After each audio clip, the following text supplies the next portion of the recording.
In the old days, art history was you memorize a bunch of slides, you identify them on a test, and you answer short answer questions, and it emphasizes a lot of memorization. And as my teaching has evolved over the past 20 years, I want students to synthesize more the material, put the pieces together and not just memorize. My name is Dr. Mark Stansbury O'Donnell. I'm Professor of Art History at the University of St. Thomas and also Associate Dean for the College of Arts and Sciences. This past fall I was teaching a course, Women in the Ancient World. Basically getting tired of kind of the PowerPoint presentations. I mean, they're useful, but everybody does PowerPoint presentations. And I thought that would be an interesting experiment for the students to try a different way of presenting the information, and maybe in the process they focus more on the information that they're conveying because it's a format that they're not really used to. What was most interesting about the project was that the student, rather than being a writer or a presenter with a paper or PowerPoint, essentially became more of a director.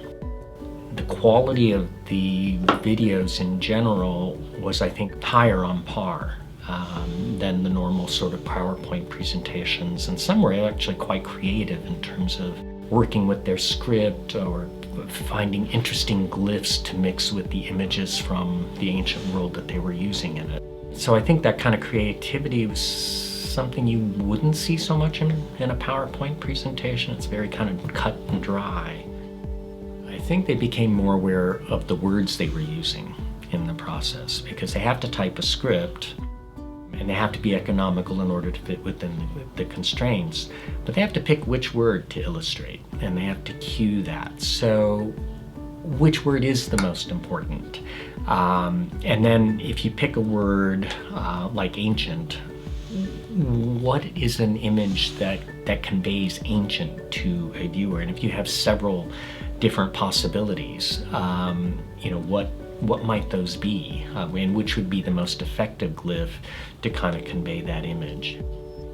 What's nice about the software is you can make that change fairly instantaneously, and then you have the result. And so you go back to your director's role and you can try to figure out, well, which is the most effective way of communicating my overall point. From my perspective, yeah, I could learn how to do a video, but that's time consuming. I don't want to spend 8 hours honing this message about, you should really write something down if I repeat it because it'll be on a test.